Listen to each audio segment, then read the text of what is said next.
विच बाणी अमृत सारे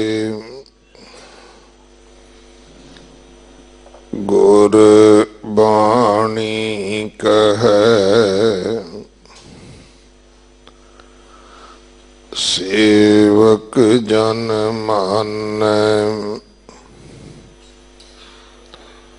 परतख गुरु निस्तारै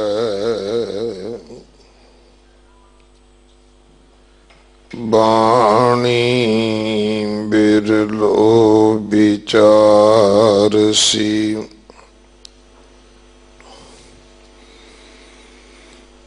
जे को गुरमुख होए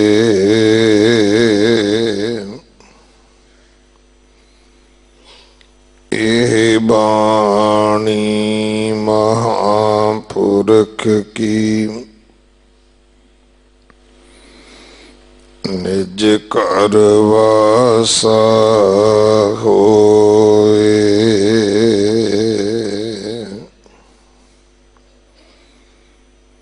महला पंजवा गाथा एक ओंकार सतगुर प्रसाद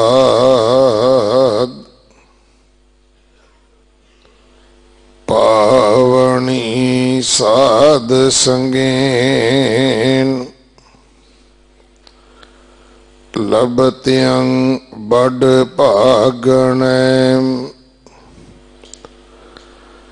हर नाम गुण रमण नानक संसार सागर नह व्यापण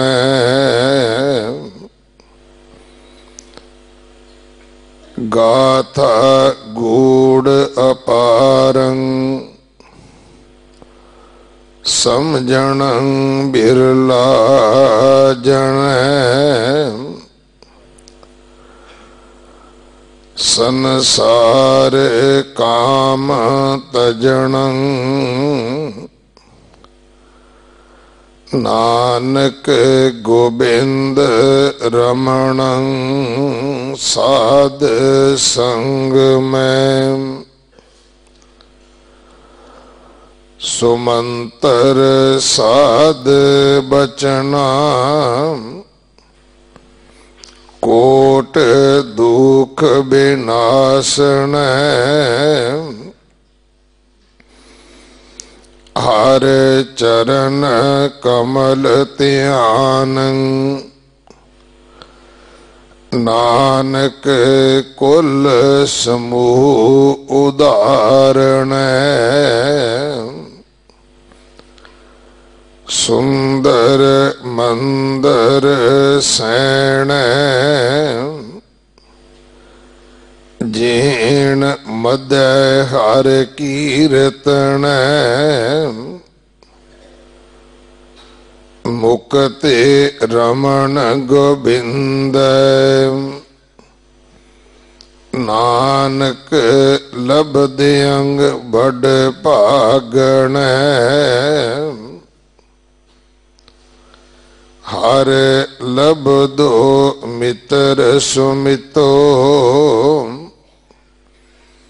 विदारण कदे ना चितो जा का अस्थल तोल अमितो सोई नानक सखा जी संग कितो आप जसंग मिटंग मिटंत सतपुत्र सिमरत सिमरत बै हृदय गुण मंत्र अपजसं मिटंत सतपुत्र सिमरत बै हृदय गुण मंत्र प्रीतम भगवान अच्युत नानक संसार सागर तारण मरणं विसरणं गोविंद जीवनं हर नाम त्यावण लबणं साध संगेन नानक हर पूरब लिखण दसन बिहोन पुयंगं मंत्रं गारुड़ी निवारं व्याध उपाड़ं उपाड़न संतं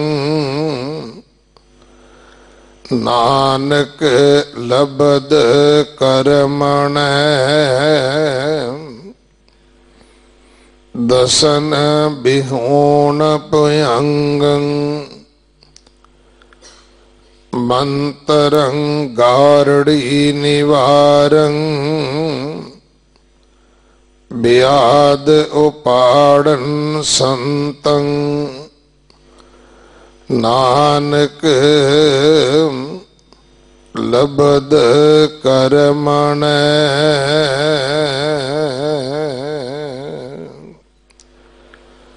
वाहिगुरु जी का खालसा वाहिगुरु जी की फतेह।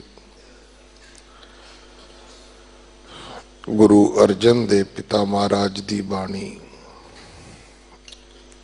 गाथा दे 8 बंद आप जी ने कल सरवण कीते हैं। 24 बंद सारे हैं। सो अगले 8 बंदा दी विचार सत्कारयोग भाई निशान सिंह जी गंडी विंड मुख ग्रंथी साहब बीड़ बाबा बुढ़ा साहब चबाल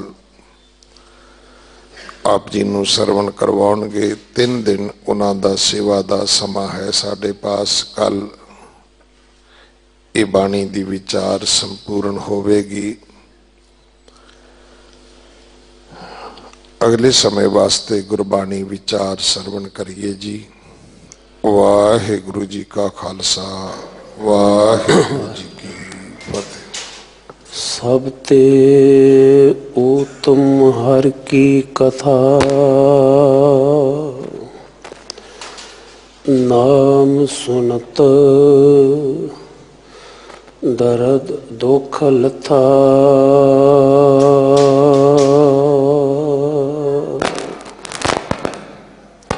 श्री हरकृष्ण ध्याइया जिस डठै सब दुख जाए। बाला प्रीतम 8वें पातशाह साहिब श्री गुरु हरकृष्ण साहिब महाराज जी दे मुबारक चरण छो प्राप्त पावन स्थान गुरुद्वारा श्री बंगला साहिब जी विखे पतत पावन कृपा निदान भगत वशल चवर छतर तखत दे मालक जुगो जुग अटल शब्द गुरु श्री गुरु ग्रंथ साहिब महाराज जी दी मुबारक हजूरी अंदर हाज़री लगवा रहे परम सन्मान योग सत्संगी जनों, वाहिगुरु जी का खालसा वाहिगुरु जी की फतेह। सो आप जी ने सिंह साहिब ज्ञानी रंजीत सिंह जी हेड ग्रंथी गुरुद्वारा श्री बंगला साहिब जी दी मिठी रसना तो सतगुरु सच्चे पातशाह जी दे उच्चारण किए गए अमृत बोलों सरवण किया है। जो गाथा बाणी के अंदर दर्ज ने और तिन्हां दे पावन 8 श्लोकां की विचार आपां कल भी कीती सी और बहुत सारिया सिख संगतां दे वल्लों इस बाणी के अर्थ भाव जानन दी गुरु की कृपा सदका पूरी हुई और नाल ही मैं आप जी के ज्ञात हित दस देना वाजिब समझदा हाँ, क्योंकि चढ़ती कला टाइम TV दे वल्लों जो गुरुद्वारा श्री बंगला साहिब जी तो दिल्ली सिख गुरुद्वारा प्रबंधक कमेटी के सहयोग सदका ये लाइव दिखाया जाता है और इसकी फीडबैक इस तरह की है कि बहुत सारे स्रोते बहुत सारे गुरु के सिख जिहड़े ने उन्हां दे मन के अंदर जो सवाल जां जो सुझाव हुंदे ने साझे कीते जांदे ने। बहुत सारे गुरमुख प्यारियां दे देश विदेश तो फोन आए सी कि ये जो अमृतमयी बाणी जो गाथा बाणी है जिन्हों विद्वान जना ने गाथा एक छंद का नाम भी दसिया है, परंतु जदों असी गाथा गुंफ गोपाल जां गाथा गूर पारंग पढ़ते हाँ समझते हाँ पता चलता है इस बाणी का नाम गाथा है और गाथा का अर्थ है कथा। और ये जिहड़ी बाणी उच्चारण की गई है प्राचीन प्रकृत भाषा है और जिस दे विच संस्कृत पाली ते होर सारियां बोलियां दे शब्दां दा भारी सुमेल है। जिवें श्री गुरु ग्रंथ साहिब महाराज जी दे अंदर श्लोक संस्कृति और गाथा बाणी है, इसे ही शब्दावली भाषा दे विच बौद्ध धर्म के ग्रंथ जिहड़े हन वो भी रचे हुए ने। बाणी दे जो उच्चारण ने काफ़ी महंगे ने जिन्हां दे बारे विच गुरमुख प्यारियां दे वल्लों हुक्म होया सी। चंगी गल है जे इन्हां शब्दां दे नाल संखेप दे विच उच्चारण भी साझे कीते जाण। सो गुरमुख प्यारिओ ये शुभ कारज गुरु की कृपा दे सदका हो सकता है। तो गुरु कृपा करे संगत की असीस ते गुरु की बख्शीश प्राप्त होवे तां ही असीं सतगुरु सच्चे पातशाह जी के अमृत बोलां नूं पढ़ समझ विचार सकते हाँ। सो संखेप दे विच दसना ये भी जरूरी बनता है। जिवें आपां कल के श्लोकां दे विच पढ़िया सी करपूर पोहप सुगंधा परस मनुख है देह मलीनंग मज्जा रुदर दुर्गंधा नानक अथ करबेण अज्ञाननो। मैं टुक मात्र इत्थे आप जी का ध्यान दिवावां। जिवें शब्द वरत्या है मम्मे नूं कन्ना नन्ने नूं औंकड़ और खखे दे पैर विच अद्धा जईया है। और जदों असीं इहदा उच्चारण करते हाँ मम्मे नूं कन्ना नन्ने नूं औंकड़ खखे नूं सिहारी ते ऐड़ा, क्योंकि जदों पैर दे विच जईया आउंदा है तो जईए का उच्चारण ईड़ी सिहारी प्लस ऐड़ा हुंदा है। इस तरह जदों असीं कोई शब्द उच्चारण करते हैं तो शब्द के अखीरले अखर के उपर टिप्पी होवे तो अद्धे गंगे की आवाज़ देंदी है। जिवें देहंग करपूर पोहप सुगंधा परस मनुख है देहंग मलीनंग मज्जा रुदर दुर्गंधा नानक अथ गरबेण अज्ञाननो। हुण इहदे विच शब्द आया है अज्ञाननो। ऐड़ा और गग्गे नूं कन्ना है पैर दे विच अद्धा जईया है नन्ना नाणे नूं होड़ा। ये हमेशा याद रखने वाली गल है जिहड़ा भी अखर पैर दे विच आउंदा है तो जो पूरे अखर नूं लगा मात्र लगी हुंदी है वो पैर वाले अखर नूं लगदी है। हुण इत्थे जो पैर दे विच जईया शब्द आया इहदा उच्चारण असीं ऐड़े नाल करना है अज्ञाननो। इहदा उच्चारण करांगे अज्ञाननो। सो इस तरह जो असीं इस बाणी नूं पढ़दे हैं प्यार दे नाल समझ के पढ़ते हैं विचार के पढ़ते हैं ਤਿਵੇਂ ਤਿਵੇਂ ਇਹਦੇ ਅਰਥ ਜਿਹੜੇ ਨੇ ਉਹ ਵੀ ਸੁਭਾਵਿਕ ਜਿਹੜੇ ਨੇ ਉਹ ਸਾਹਮਣੇ ਆ ਜਾਂਦੇ ਨੇ।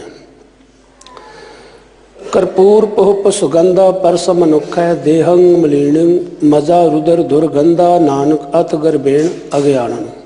ਆਓ ਜੋ ਅੱਜ ਆਪਾਂ ਸ਼ਬਦਾਂ ਦੀ ਵਿਚਾਰ ਕਰਨੀ ਹੈ ਉਹਦੇ ਨਾਲ ਦੀ ਨਾਲ ਆਪਾਂ ਯਤਨ ਕਰਾਂਗੇ ਕਿ ਗੁਰੂ ਦੇ ਸ਼ਬਦ ਦਾ ਉਚਾਰਨ ਜਿਹੜਾ ਹੈ ਉਹਨੂੰ ਵੀ ਆਪਾਂ ਥੋੜ੍ਹਾ ਜਿਹਾ ਸੌਖੇ ਢੰਗ ਦੇ ਨਾਲ ਸਮਝ ਵਿਚਾਰ ਸਕੀਏ। ਸਤਿਗੁਰੂ ਸੱਚੇ ਪਾਤਸ਼ਾਹ ਜੀ ਕਿਰਪਾ ਕਰਦੇ ਨੇ, ਪੰਜਵੇਂ ਪਾਤਸ਼ਾਹ ਸ਼ਹੀਦਾਂ ਦੇ ਸਰਤਾਜ ਸਾਹਿਬ ਸ੍ਰੀ ਗੁਰੂ ਅਰਜਨ ਦੇਵ ਮਹਾਰਾਜ, ਜਿਨ੍ਹਾਂ ਦੀ ਮੁਬਾਰਕ ਰਸਨਾ ਤੋਂ ਇਹ ਬਾਣੀ ਉਚਾਰਨ ਕੀਤੀ ਹੋਈ ਹੈ। ਇਸ ਬਾਣੀ ਦੇ 9ਵੇਂ ਸ਼ਲੋਕ ਦੇ ਰਾਹੀਂ ਭਾਵਨੀ ਸਾਧ ਸੰਗੇਣ ਲਬਤਿਅੰ ਵੱਡ ਭਾਗਣੇ ਹਰ ਨਾਮ ਗੁਣ ਰਮਣੰ ਨਾਨਕ ਸੰਸਾਰ ਸਾਗਰ ਨਹਿ ਵਿਆਪਣਾ। ਹੁਣ ਇੱਥੇ ਵੀ ਇੱਕ ਖਿਆਲ ਰੱਖਣ ਵਾਲੀ ਗੱਲ ਹੈ, ਭੱਬੇ ਨੂੰ ਕੰਨਾ, ਗੱਗਾ, ਨਾਣਾ ਤੇ ਹਾਹਾ। ਜ਼ਿਆਦਾਤਰ ਪ੍ਰਚਲਿਤ ਪਾਠ ਜਿਹੜਾ ਹੈ ਉਹ ਹਾਹੇ ਨੂੰ ਸਿਹਾਰੀ ਲੱਗ ਕੇ ਆਉਂਦਾ ਹੈ, ਭਾਗਣਾ ਹੈ। ਪਰੰਤੂ ਗਿਆਨੀ ਜੋਗਿੰਦਰ ਸਿੰਘ ਜੀ ਤਲਵਾੜਾ ਆਦਿ ਕੁਝ ਵਿਦਵਾਨ ਜਨ ਜਿਹੜੇ ਨੇ ਉਹ ਕਹਿੰਦੇ ਨੇ ਜੇ ਹਾਹਾ ਜਿਹੜਾ ਹੈ ਇਹ ਮੁਕਤਾ ਹੈ ਤੇ ਇਹਦੀ ਧੁਨੀ ਜਿਹੜੀ ਉਹ ਖੜੀ ਤੜੀ ਰਹਿ ਜਾਂਦੀ ਹੈ, ਪਰੰਤੂ ਪ੍ਰਚਲਿਤ ਪਾਠਾਂ ਦੇ ਵਿੱਚ ਇਹ ਉਚਾਰਨ ਕੀਤਿਆਂ ਹੋਇਆਂ ਹਾਹੇ ਨੂੰ ਸਿਹਾਰੀ ਲੱਗ ਜਾਂਦੀ ਹੈ। ਸੋ ਜਿਵੇਂ ਜਿਵੇਂ ਸਤਿਗੁਰੂ ਸੱਚੇ ਪਾਤਸ਼ਾਹ ਜੀ ਨੇ ਮੱਤ ਬੁੱਧ ਦਿੱਤੀ ਹੈ ਤਿਵੇਂ ਤਿਵੇਂ ਗੁਰਮੁਖ ਪਿਆਰਿਆਂ ਨੇ ਸਾਨੂੰ ਗੁਰਬਾਣੀ ਦੀ ਸਮਝ ਦੇ ਬਾਬਤ ਜਾਣੂ ਕਰਵਾਇਆ। ਸੋ ਇੱਥੇ ਸ਼ਬਦ ਹੈ ਭਾਵਨੀ ਸਾਧ ਸੰਗੇਣ। ਭਾਵਨੀ ਕਹਿੰਦੇ ਨੇ ਸ਼ਰਧਾ ਨੂੰ। ਇਹ ਸ਼ਰਧਾ ਵੀ ਅੰਨੀ ਨਹੀਂ ਹੋਣੀ ਚਾਹੀਦੀ। ਜਿਵੇਂ ਆਪਾਂ ਕਰਦੇ ਹਾਂ ਨਾ ਅੰਧੀ ਸ਼ਰਧਾ ਦੇ ਅਧੀਨ, ਜੇ ਕਿਤੇ ਜੋੜਾ ਪਿਆ ਹੈ ਉੱਥੇ ਵੀਰ ਮੇਰੇ ਆਏ, ਉਹਨਾਂ ਨੇ ਪਰਨਾ ਫੜ ਕੇ ਜੋੜਾ ਝਾੜਨਾ ਸ਼ੁਰੂ ਕਰ ਲਿਆ। ਜੇ ਮੇਰੀਆਂ ਭੈਣਾਂ ਆਈਆਂ ਉਹਨਾਂ ਨੇ ਚੁੰਨੀ ਫੜੀ ਜੋੜੇ ਸਾਫ਼ ਕਰਨੇ ਸ਼ੁਰੂ ਕਰ ਦਿੱਤੇ। ਤੁਹਾਡੇ ਅੰਦਰਲੀ ਭਾਵਨਾ ਹੋਵੇਗੀ ਅਸੀਂ ਸੇਵਾ ਕਰੀਏ, ਪਰ ਇਸ ਤਰ੍ਹਾਂ ਕਰਨ ਦੇ ਨਾਲ ਜਿਹੜੀ ਹੈ ਉਹ ਨਿਮਰਤਾ ਨਹੀਂ ਆਉਂਦੀ। ਜੇ ਅਸੀਂ ਕਹਿ ਦਈਏ ਇਸ ਢੰਗ ਦੇ ਨਾਲ ਨਿਮਰਤਾ ਆ ਜਾਂਦੀ ਹੈ ਨਾ, ਇਸ ਢੰਗ ਦੇ ਨਾਲ ਨਿਮਰਤਾ ਨਹੀਂ ਆਉਂਦੀ। ਅਸੀਂ ਕਹਿ ਦਿੰਦੇ ਹਾਂ ਕਿ ਅਸੀਂ ਜੀ ਜੋੜੇ ਸਾਫ਼ ਕਰਦੇ ਹਾਂ ਜੀ, ਜੋੜਾ ਘਰ ਦੇ ਵਿੱਚੋਂ ਜਿਹੜੀ ਧੂੜੀ ਹੁੰਦੀ ਹੈ ਉਹ ਇਕੱਤਰ ਕਰਕੇ ਲਿਆਉਣੇ ਆ। ਗੁਰਮੁਖੋ ਗੁਰੂ ਦੇ ਘਰ ਦੇ ਵਿੱਚ ਜਾ ਕੇ ਗੁਰੂ ਦੀ ਚਰਨ ਧੂੜ ਕਿਹੜੀ ਹੈ, ਗੁਰੂ ਦੇ ਸ਼ੁਭ ਗੁਣਾਂ ਨੂੰ ਜੀਵਨ ਦੇ ਵਿੱਚ ਅਪਣਾਉਣਾ, ਗੁਰੂ ਦੇ ਕੋਲ ਬੈਠਣਾ, ਕੀਰਤਨ ਹੋ ਰਿਹਾ ਹੈ, ਪਾਠ ਹੋ ਰਿਹਾ ਹੈ, ਕਥਾ ਹੋ ਰਹੀ ਹੈ, ਗੁਰੂ ਦੇ ਅੰਮ੍ਰਿਤ ਬੋਲਾਂ ਨੂੰ ਹਿਰਦੇ ਵਿੱਚ ਵਸਾ ਕੇ ਘਰ ਨੂੰ ਲੈ ਜਾਣਾ, ਇਹ ਸੀ ਗੁਰੂ ਦੀ ਚਰਨ ਧੂੜ। ਅਸੀਂ ਇਸ ਨੂੰ ਪ੍ਰਾਪਤ ਕਰਨਾ ਸੀ। ਜਾਂ ਅਸੀਂ ਚਰਨ ਗੰਗਾ ਤੇ ਗਏ, ਜਿਹਨੂੰ ਚਰਨ ਕੁੰਡ ਕਹਿ ਦਿੰਦੇ ਹਾਂ, ਉੱਥੇ ਗਏ, ਉੱਥੋਂ ਪਾਣੀ ਭਰ ਭਰ ਕੇ ਲੱਪਾਂ ਅਸੀਂ ਪੀਣੀਆਂ ਸ਼ੁਰੂ ਕਰ ਲਈਆਂ, ਪਿਸ਼ਾਬ ਨੂੰ ਸਿਰ ਤੋਂ ਵਾਰਨਾ ਸ਼ੁਰੂ ਕਰ ਲਿਆ, ਡਿੱਗੀਆਂ ਭਰ ਲਈਆਂ, ਘਰ ਨੂੰ ਲੈ ਗਏ। ਇਹ ਕੀ ਹੈ ਜੀ? ਇਹ ਅੰਮ੍ਰਿਤ ਹੈ। ਕਦੀ ਵੀ ਚਰਨ ਗੰਗਾ ਦੇ ਪਾਣੀ ਵਾਸਤੇ ਅੰਮ੍ਰਿਤ ਸ਼ਬਦ ਨਾ ਵਰਤੋ, ਇਹ ਅੰਮ੍ਰਿਤ ਦੀ ਤੋਹੀਨ ਹੈ। ਕਿਉਂਕਿ ਇਹ ਪਾਣੀ ਕੇਵਲ ਤੇ ਕੇਵਲ ਪੈਰ ਧੋਣ ਵਾਸਤੇ ਹੈ, ਇਹਨੂੰ ਅਸੀਂ ਅੰਮ੍ਰਿਤ ਨਹੀਂ ਕਹਿ ਸਕਦੇ। ਕਿਉਂਕਿ ਗੁਰੂ ਦੀ ਬਾਣੀ ਦਾ ਫੈਸਲਾ ਹੈ, ਨਾਨਕ ਅੰਮ੍ਰਿਤ ਏਕ ਹੈ ਦੂਜਾ ਅੰਮ੍ਰਿਤ ਨਾਹੀ, ਨਾਨਕ ਅੰਮ੍ਰਿਤ ਮਨੇ ਮੈਂ ਪਾਈਏ ਗੁਰ ਪ੍ਰਸਾਦ। ਤੇ ਇਹ ਗੁਰੂ ਦੀ ਕਿਰਪਾ ਦੇ ਨਾਲ ਜੋ ਗੁਰੂ ਕੇ ਪੰਜ ਪਿਆਰੇ ਸਹਿਬਾਨ ਅੰਮ੍ਰਿਤਮਈ ਬਾਣੀਆਂ ਦਾ ਪਾਠ ਕਰਕੇ ਇਹ ਖੰਡੇ ਬਾਟੇ ਦੀ ਪੌਲ ਅੰਮ੍ਰਿਤ ਤਿਆਰ ਕਰਦੇ ਨੇ, ਤੇ ਗੁਰਸਿੱਖ ਜਿਉੜੇ ਜਿਹੜੇ ਹਨ ਉਹ ਗੁਰੂ ਕੇ ਪੰਜ ਪਿਆਰਿਆਂ ਦੇ ਪਾਸੋਂ ਧੰਨ ਸ਼੍ਰੀ ਗੁਰੂ ਗ੍ਰੰਥ ਸਾਹਿਬ ਮਹਾਰਾਜ ਜੀ ਦੀ ਛਤਰ ਛਾਇਆ ਹੇਠ ਜੋ ਖੰਡੇ ਬਾਟੇ ਦੀ ਪੌਲ ਪ੍ਰਾਪਤ ਕਰਦੇ ਨੇ ਉਸ ਨੂੰ ਅੰਮ੍ਰਿਤ ਕਿਹਾ ਜਾਂਦਾ ਹੈ। ਬਲਕਿ ਇਹ ਨਹੀਂ ਕਿ ਬਾਬੇ ਤੋਂ ਫੂਕਾਂ ਮਰਾਲੀਆਂ ਪਾਣੀ ਤੇ ਇਹ ਵੀ ਅੰਮ੍ਰਿਤ ਹੈ, ਚਰਨ ਗੰਗਾ ਚੋਂ ਡਿੱਗੀ ਭਰ ਕੇ ਲੈ ਗਏ ਤੇ ਇਹ ਵੀ ਅੰਮ੍ਰਿਤ ਹੈ। ਔਰ ਸਾਡੀ ਸ਼ਰਧਾ ਜਿਹੜੀ ਸੀ ਇਹ ਹੋਣੀ ਚਾਹੀਦੀ ਸੀ ਕਿ ਅਸੀਂ ਗੁਰੂ ਦੇ ਕੋਲ ਬੈਠੀਏ, ਜੇ ਪਾਠ ਹੋ ਰਿਹਾ ਹੈ, ਜੇ ਕੀਰਤਨ ਹੋ ਰਿਹਾ, ਜੇ ਕਥਾ ਹੋ ਰਹੀ ਹੈ, ਉਹਨੂੰ ਬੜੇ ਅਸੀਂ ਪਿਆਰ ਅਦਬ ਸਤਿਕਾਰ ਦੇ ਸਹਿਤ ਸਰਵਣ ਕਰੀਏ। ਜੇ ਬਾਣੀ ਵੀ ਪੜ੍ਹਨੀ ਹੈ ਤੇ ਉਹ ਫਾਰਮੈਲਿਟੀ ਤੌਰ ਤੇ ਨਾ ਹੋਵੇ ਕਿ ਅਸੀਂ ਪੱਤਰੇ ਥੱਲਣ ਤੱਕ ਹੀ ਰਹਿ ਜਾਈਏ। ਪਰ ਇਹ ਭਾਵਨੀ, ਇਹ ਸ਼ਰਧਾ ਬਣਦੀ ਕਿੱਥੇ ਹੈ? ਹਰ ਭਾਉ ਲੱਗਾ ਬਹਿ ਰਾਗੀਆ, ਵੱਡ ਭਾਗੀ ਹਰ ਮਨ ਰਾਖ, ਮਿਲ ਸੰਗਤ ਸ਼ਰਧਾ ਉਪਜੈ। ਜਦੋਂ ਅਸੀਂ ਗੁਰੂ ਦੀ ਸੰਗਤ ਵਿੱਚ ਜਾਂਦੇ ਹਾਂ ਨਾ, इतों साडे मन दे विच एक शरधा पैदा होंदी है अपने गुरु के प्रति। गुर शब्दी गुरु के शब्द के द्वारा जिवें जिवें असीं अपनी भावना नूं गुरु के प्रति समर्पित करते हैं, गुरु की गल नूं सुनदे अपनी मत नूं त्याग के, गुर शब्दी हर रस चाख, जदों फिर गुरु के शब्द नूं असीं चखदे हैं, बल्कि एक हुंदा छकना ते एक हुंदा चखना। ज़्यादातर असीं छकण तक ही रह जाने हैं, चखण दा साडे कोल वेल ही नहीं। गुरु के 5 प्यारे साहिबान दे पासों अमृत की दात लई ते जो 5 प्यारे साहिबान ने सानू हदायत की अमृतमई बाणियां दा पाठ करने वास्ते, जां जो उन्होंने सानू रहत जिहड़ी सी वो दृढ़ करवाई, असीं उस नूं त्याग दिता। संगत विच जाके ये शरधा पैदा हुंदी अपने गुरु के प्रति, प्रभु प्यारे दे नाम सिमरन के प्रति। भावनी साध संगेण लबत्यंग वड भागणे। पर ये गुरु की संगत जिहड़ी है ये भी वड्डियां भागां दे नाल प्राप्त हुंदी है। बिन भागां सत सांगणा लभै, विण संगत मैल भरीजै जीओ। और जदों असीं संगत विच जाके बैठ जाने हैं ना, क्योंकि साध संगत सचखंड है, ये जिहड़ी गुरु की संगत है ना सचखंड है।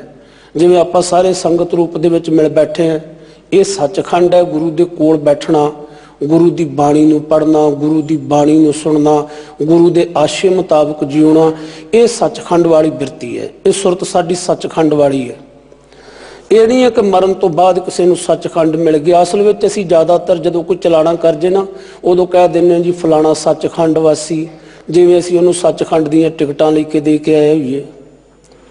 जां किसी बाबे ने जुत्तियां जिहड़ियां शीशे च मढ़ा के रखियां होण, असीं उहनूं भी सचखंड कहना शुरू करता, छतड़ियां नूं मत्थे टेकने शुरू कर लै।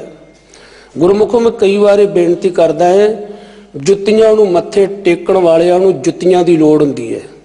गुरु के सिख नूं जुत्तियां दी नहीं, गुरु दे शब्द की लोड़ हुंदी है। गुरु का सिख केवल ते केवल धन श्री गुरु ग्रंथ साहिब महाराज जी नूं नतमस्तक हुंदा है। वो केवल ते केवल गुरु पातशाह जी दे अमृत बोलां नूं हिरदे विच वसाउंदा है। जदों असीं सत संगत विच बैठदे हां, सचखंड वसै निरंकार। अकाल पुरख वाहिगुरु आप वसदा है, एक सिख दोए साध संग पंजी परमेश्वर। हर नाम गुण रमणं नानक। सतगुरु सच्चे पातशाह जी कहते ने, जेड़े परमेश्वर दे शुभ गुणां नूं, परमेश्वर दे नाम नूं सिमरदे ने, रमणं सिमरदे ने, हर नाम गुण रमणं नानक, संसार सागर नहीं व्यापणे। उन्होंने ये जो संसार सागर है, संसार समुंदर है, जिहदे बारे विच आपां रोजाना ही पढ़ते हैं, तित सरवड़ा है पहले निवासा, पानी पावक तने किया, पंकज मोह पगनी चाले, हम देखा तैं डूबिए ले। फिर जिहड़े गुरमुख जीवड़े ने वो बेनती करते हैं गुरु पातशाह दे हजूर कि मात गर्भ में आपन सिमरन दे, तै तुम राखण हारे, पावक सागर अथा लहर में तारो तारण हारे। ते वाहिगुरु अकाल पुरख अपने प्यारियां दी आप लाज रखदा है। हर जुग जुग भगत उपाया पैज रखदा आया राम राजे। जदों असीं समर्पित भावना दे नाल गुरु दे कोल जाने हैं तो फिक्र गुरु नूं हो जाता है। फिर ये जो संसार दे विच मोह है, संसार का मोह, परिवार का मोह, दुनियावी वस्तां का मोह, ये उसनूं व्यापदा नहीं है। वो रहिंदा संसार दे विच है, परिवार दे विच है, दुनियावी वस्तां सुख सहूलतां नूं माणदा है, परंतु उन्हां दे मोह बंधनां दे विच नहीं फसदा। सो पूर्ण श्लोक इस तरह है, भावनी साध संगेण लबतंग बड़ भागणे, हर नाम गुण रमणं नानक, संसार सागर नहीं व्यापणे। ये संसार सागर दे विच उठदियां होईयां लहरां जिहड़ियां ने मोह ममता दियां, ये उस दे जीवन दे उपर प्रभाव नहीं पा सकदियां, क्योंकि उस संसार दे विच रहिंदियां होइयां निरंकार दे नाल जुड़िया रहिंदा है। जिस दा भाव असीं इउं लै सकदे हां कि साध संगत दी राही ही परमात्मा के नाम विच शरधा बनती है। मनुख की जिंदगी की बेड़ी संसार समुद्र विचों सही सलामत पार लंघ जाती है। जदों असीं चंगे दानशमंद विचारवानां नूं सुणीए ना, पढ़ीए, वो बड़ियां प्यारियां गल्लां करदे ने। वो कहंदे जिवें सागर दे विच तरना होवे ते असीं उहदे वास्ते कोई यतन करदे हां कि सागर तरना बड़ा कठिन है, इहदे उपर कोई पुल चाहीदा है जां कोई जहाज चाहीदा है जां कोई बेड़ी चाहीदी है ताकि असीं किनारे लग सकीए, दूसरे तट ते पहुंच सकीए, यतन कीता जांदा है। और याद रहे कि जे कोई बेड़ी भी है, जे समुद्री जहाज भी है, तो पानी दे विच ही चलदा है, रोड दे विच कदी नहीं चलदा। वो कदे भी जीटी रोड ते नहीं चलदा, पानी विच ही चलदा है। और पानी विच चलण वाला जहाज, पानी विच चलण वाली बेड़ी जो डुबदी है तो भी पानी विच डुबदी है। और विचारवानां दे मुताबक कहंदे ने दुनियावी बेड़ी कदे कताई डुबदी है। आपां कदे कताई ये सुणदे हैं, गुरु कृपा रखे, सारियां दा भला रखे, कदी कताई आपां ये सुणदे हैं कि फलाणे सागर दे विच, फलाणे समुंदर दे विच बेड़ी डुब गई। पर ये दुनियावी बेड़ी जिहड़ी है कदे कदे डुबदी है, पर जीवन की बेड़ी किसी विरले की तरदी है, नहीं तो डुबदी डुबदी है।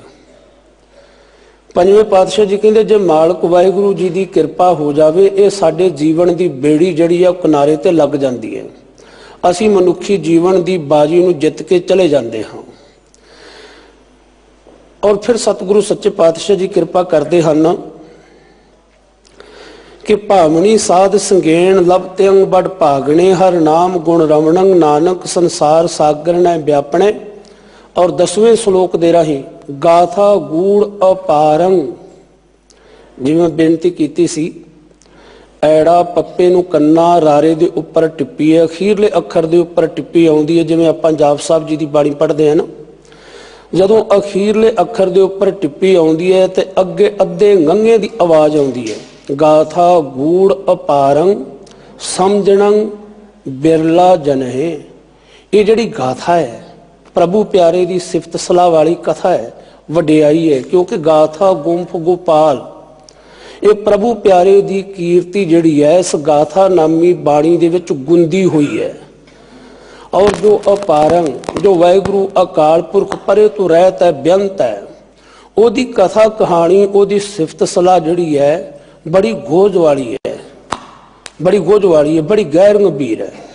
क्योंकि वेखो जिहड़ी कथा करनी है, मैनूं कह लैण देना, माफ़ करना, क्योंकि अजकल साडे हिरदे बड़े कोमल है, साडी भावना नूं सੱਟ बड़ी छेती वजदी है, बड़ी छेती सੱਟ वजदी सानूं।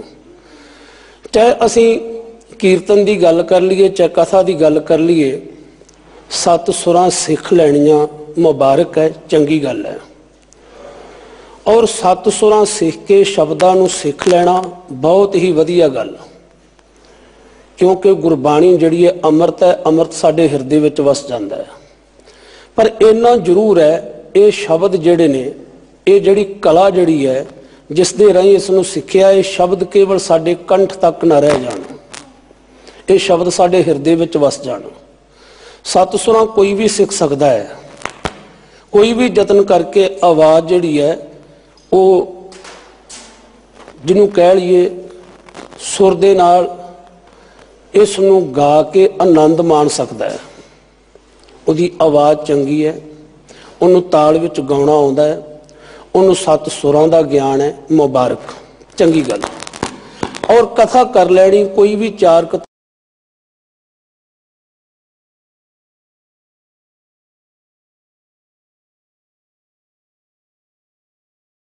फिर भी उन्होंने मुबारकबाद कहनी चाहिए, क्योंकि शुभ कारज करते हैं।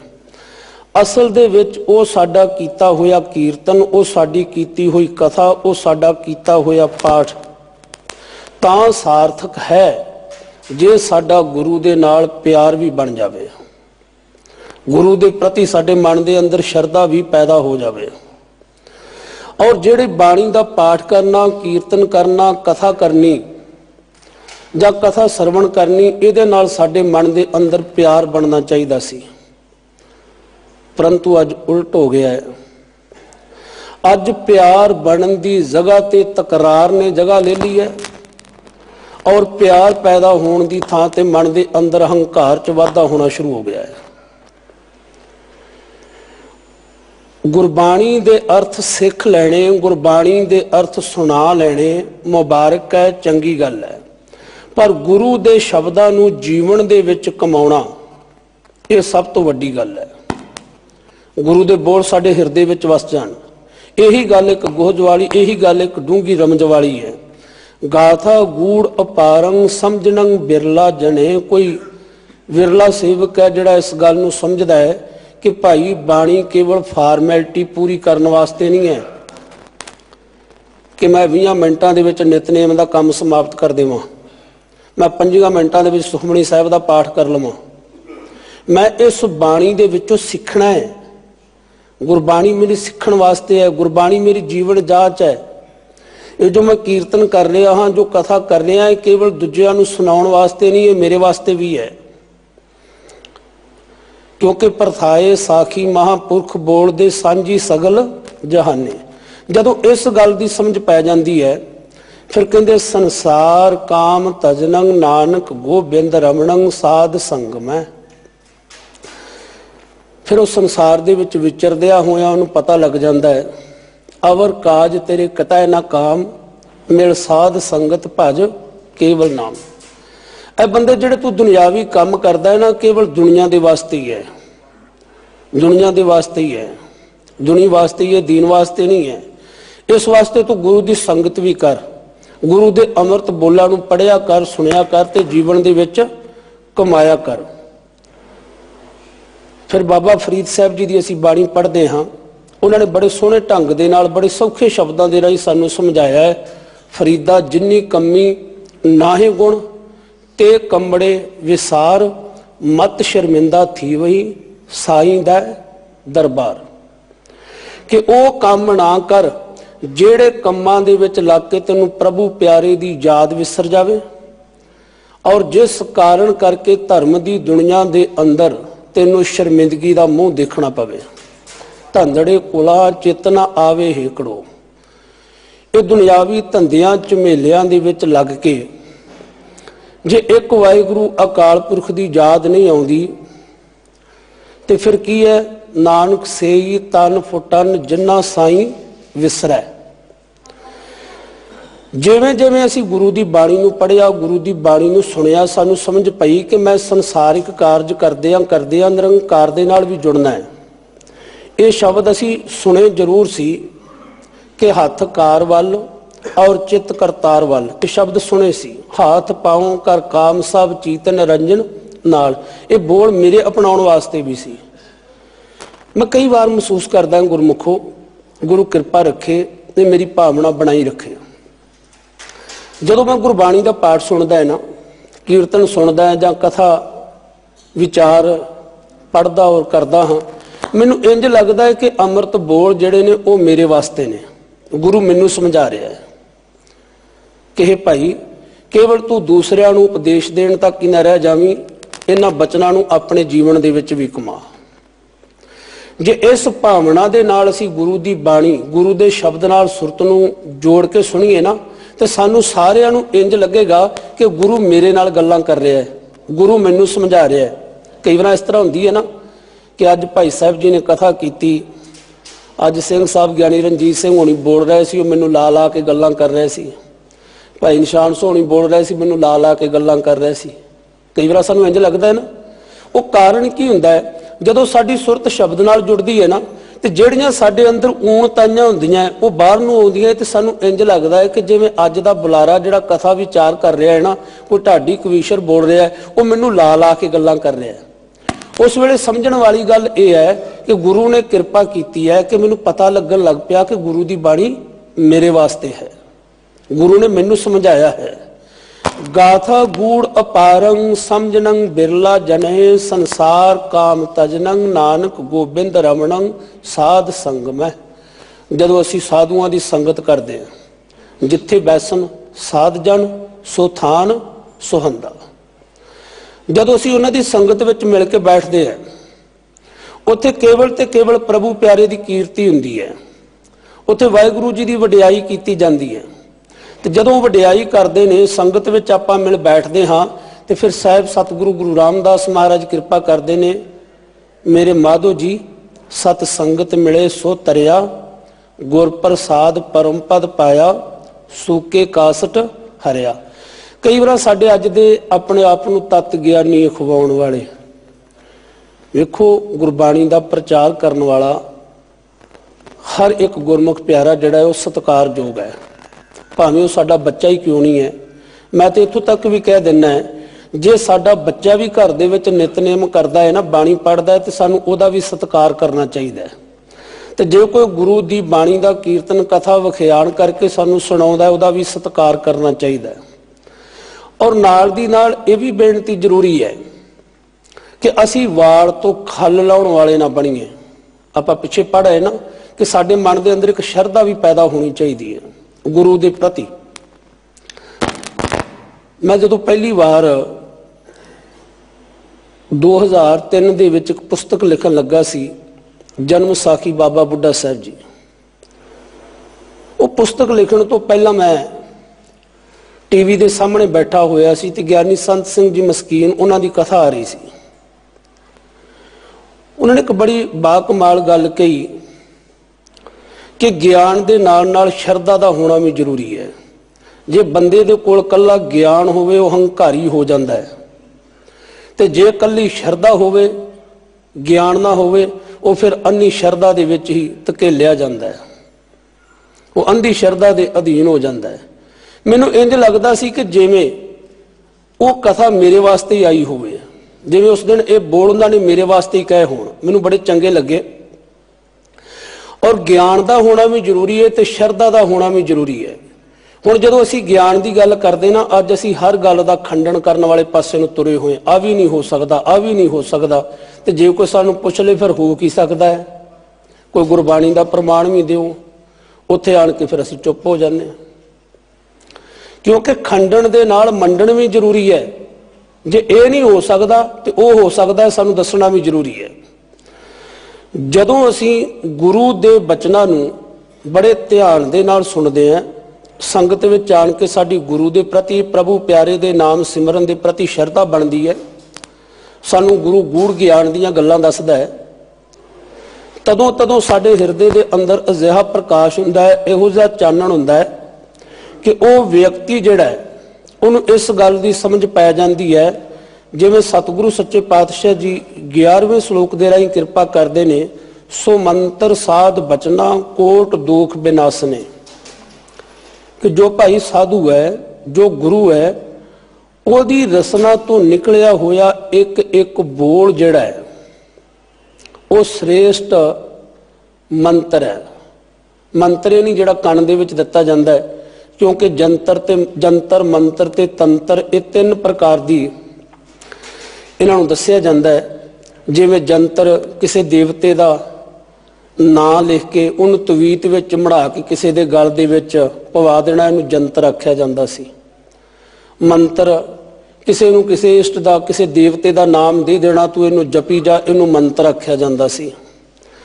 ਇਹ ਟਾਲਾ ਕਿਵੇਂ ਕਰਨਾ ਹੈ, ਜਿਵੇਂ ਅੱਜ ਕੱਲ ਆਪਾਂ ਵੇਖਦੇ ਫੁੱਟਪਾਥਾਂ ਤੇ ਬੈਠੇ ਹੋਏ ਲੋਕ ਕਹਿ ਦਿੰਦੇ ਨਾ, ਲਿਆਓ ਜੀ ਅਸੀਂ ਤੁਹਾਡੇ ਗ੍ਰਹਿ ਟਾਲ ਦਿੰਨੇ ਹਾਂ ਜੀ, ਤੁਹਾਡੀ ਨੂੰਹ ਮੰਗਲੀਕ ਹੈ ਜੀ, ਤੁਹਾਡਾ ਪੁੱਤ ਮੰਗਲੀਕ ਹੈ ਜੀ।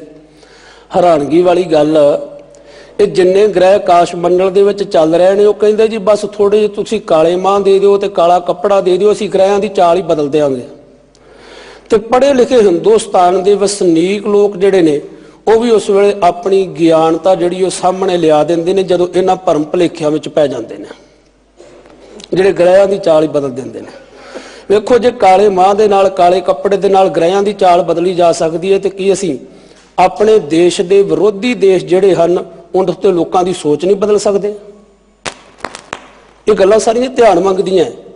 ਅਸੀਂ ਅੱਜ ਵੀ ਅਗਿਆਨਤਾ ਦੇ ਘੁੱਪ ਹਨੇਰੇ ਦੇ ਵਿੱਚ ਧੱਸਦੇ ਜਾ ਰਹੇ ਹਾਂ। ਕੇਵਲ ਤੇ ਕੇਵਲ ਸੱਚ ਦਾ ਸੂਰਜ, ਸੱਚ ਦਾ ਚੰਦਰਮਾ ਹੈ ਧੰਨ ਸ੍ਰੀ ਗੁਰੂ ਗ੍ਰੰਥ ਸਾਹਿਬ ਮਹਾਰਾਜ, ਜੋ ਸਾਨੂੰ ਅਗਿਆਨਤਾ ਦੇ ਘੁੱਪ ਹਨੇਰੇ ਚੋਂ ਬਾਹਰ ਕੱਢਦਾ ਹੈ। ਸੋ ਮੰਤਰ ਸਾਧ ਬਚਨਾ, ਬਾਣੀ ਉਚਰੈ ਸਾਧ ਜਨ, ਅਮਿਓ ਚੱਲੈ ਝਰਨੇ। ਜੋ ਸਾਧੂ ਪੁਰਖ ਨੇ, ਜੋ ਗੁਰੂ ਹੈ, ਉਹਦੀ ਰਸਨਾ ਤੋਂ ਜਿਹੜੇ ਬੋਲ ਨਿਕਲਦੇ ਨੇ, ਉਹ ਅੰਮ੍ਰਿਤ ਦੇ ਝਰਨੇ ਫੁੱਟਦੇ ਨੇ, ਅੰਮ੍ਰਿਤ ਬਰਸਦਾ ਹੈ। ਹੁਣ ਦੁਨਿਆਵੀ ਤੌਰ ਤੇ ਸਾਧੂ ਹੈ। मैं कल भी बेनती की सी, ये नहीं है कि अज साधु पुरख है नहीं, अज भी हैं, अज भी ब्रह्म अवस्था के पात्र गुरमुख प्यारे गुरसिख हैं। तो यह भी जरूरी नहीं कल्ले सिखां विच ही होण, वो मुसलमां विच भी हो सकते, क्रिश्चनां विच भी हो सकते, जैनी बौद्धियां दे विच भी हो सकते हैं, किसी च भी हो सकते हैं। पर ज्यादातर अपने आप को साधु अखवाउण वाला व्यक्ति भी अज अपनी रसना तो अमृत नहीं जहर ही उगलदा है। खास करके पहरावा धार्मिक है, वो जहर ही उगलदा। भावें किसी भी असीं धर्म की गल कर लीए, वो दूजे नूं हीन भावना दे विखाउण दे वास्ते, दूसरिਆਂ ਨੂੰ ਨੀਵਾਂ ਵਿਖਾਉਣ ਦੇ ਵਾਸਤੇ ਉਹ ਹਰ ਵੇਲੇ ਜਿਹੜਾ ਉਹ ਜ਼ਹਿਰ ਉਗਲਦਾ ਕਿਸੇ ਕੌਮ ਦੇ ਪ੍ਰਤੀ, ਕਿਸੇ ਵਰਨ ਦੇ ਪ੍ਰਤੀ, ਕਿਸੇ ਦੁਨਿਆਵੀ ਜਾਤ ਦੇ ਪ੍ਰਤੀ, ਕਿਸੇ ਵਿਅਕਤੀ ਦੇ ਪ੍ਰਤੀ। ਜਦੋਂ ਕਿ ਉਹ ਸਾਧੂ ਪੁਰਖ ਜਿਹੜਾ ਸੀ, ਉਹ ਗੁਰਮੁਖ ਪਿਆਰਾ ਜਿਹੜਾ ਸੀ ਨਾ, ਉਹਦੀ ਰਸਨਾ ਦੇ ਵਿੱਚੋਂ ਬੋਲ ਜਿਹੜੇ ਸੀ ਉਹ ਅੰਮ੍ਰਿਤ ਵਾਲੇ ਹੋਣੇ ਚਾਹੀਦੇ ਸੀ, ਪ੍ਰੇਮ ਸਾਂਝ ਵਾਲੇ ਹੋਣੇ ਚਾਹੀਦੇ ਸੀ। ਉਹ ਮਾਨਵਤਾ ਨੂੰ ਕੇਵਲ ਇੱਕ ਨਜ਼ਰ ਨਾਲ ਦੇਖਦਾ, ਇਹ ਨਹੀਂ ਹੈ ਕਿ ਦੂਸਰਿਆਂ ਦੇ ਪ੍ਰਤੀ ਉਹ ਜ਼ਹਿਰ ਉਗਲਿਆ। ਹੁਣ ਸਤਿਗੁਰੂ ਸੱਚੇ ਪਾਤਸ਼ਾਹ ਜੀ ਕਹਿੰਦੇ ਨੇ ਕਿ ਗੁਰੂ ਦੇ ਬੋਲ ਜਿਹੜੇ ਹਨ ਉਹ ਸ੍ਰੇਸ਼ਟ ਮੰਤਰ ਨੇ, ਗੁਰੂ ਦੇ ਉਪਦੇਸ਼ ਹੀ ਸਰਵ ਸ੍ਰੇਸ਼ਟ ਸਲਾਹ ਹੈ। क्योंकि गुरु का उपदेश एक जने वास्ते नहीं है, खत्री ब्राह्मण सूद वैश्य उपदेश चौ वर्णा को साझा है। तो गुरु ग्रंथ साहिब महाराज जी की विलक्षणता है। गुरु ग्रंथ साहिब महाराज जी की बाणी समुची मानवता के वास्ते है, समुची मानवता लई चानण मुनारा है। धन श्री गुरु ग्रंथ साहिब महाराज जी की बाणी का एक एक शब्द जिहड़ा उस दीम काल सच्चा है। कमजोरी साडे विच हो सकती है, गुरु विच नहीं। सो मंत्र साध बचना कोट दोख बेनासने, जो करोड़ा ही कोट कोट कहते ने करोड़ा ही, दोख दोष औगण जो साडे करोड़ा ही औगणा नूं खत्म कर देंदी है। ये गुरु की बाणी, ये गुरु के उपदेश जो सानू अज्ञानता के हनेरे विचों कढ लैंदे ने, जो सानू पापां विकारां दे विचों कढ लैंदे ने और पापां विकारां नूं खत्म करके रख देंदे ने, मन दे विचों बुरी सोच नूं खत्म करके रख देंदे ने। हर चरण कमल ध्यान नानक कोल समूह उदाहरण है। जो वाहिगुरु पातशाह जी दे कमल दे फुੱਲ ਦੀ तरह कोमल चरण ने, जदों असीं उन्हां दा ध्यान धरदे हां, एक आपां शब्द पढ़दे हां ना कि 10 पातशाहियां दी जोत श्री गुरु ग्रंथ साहिब जी दे पाठ दीदार दा ध्यान धर के बोलो जी वाहिगुरू। साडी सुरत जिहड़ी वो धन गुरु ग्रंथ साहिब महाराज जी की बाणी विच होनी चाहिए है। जदों असीं अरदास करते हैं, बैठे हैं, साडी सुरत गुरु के शब्द नाल जुड़ी होनी चाहिए है। हुण जदों असीं गुरु का ध्यान धरते हैं तो अंध विश्वासी जिहड़े साडे भैण भाई ने, जां जो डेरावाद बाबावाद के शिकार होए ने, उन्होंने फोटोआं जिहड़ियां वड्डियां वड्डियां घरां च रखियां होईयां, कुर्सियां दे उपर टिका के घरे गद्दी बनाई हुई है। फिर वो बेचारे, मैं बेसमझी कहांगा जिन्होंने पता नहीं, फिर उन्होंने वो भोग भी लवाउंदे ने उन्हां मूर्तियां नूं जी। गुरु नानक देव महाराज जी की स्वरूप है जी, ये कलगीधर पातशाह जी का स्वरूप है, जदों कि ये तस्वीरां जिहड़ियां वो काल्पनिक ने। और दूसरी गल जिहड़ियां पत्थर दीयां बणियां होईयां मूर्तियां, गुरु का सिख केवल ते केवल शब्द का पुजारी है। पूजा अकाल की, परचा शब्द का, दीदार खालसे का। ये सानू हर वेले चेते विच रखना चाहिए सी। गुर की मूरत मन में ध्यान, गुर का शब्द मंत्र मन मान। असी गुरु दे शब्द का ध्यान धरना सी। हर चरण कमल ध्यान नानक कोल समूह उदाहरण है। उन्होंने अपनिया सारियां कुलां जिहड़ियां सी उन्हां दा पार उतारा कर लिया। केवल अपने भला ना कीता, अपने परिवार का भला भी कर लिया। जिहड़े परिवार दे विच एक भी मैंबर घर दे विच नितनेम करदा है ना, बाणी पढ़दा है, वो सारे परिवार का भला कर रहा है।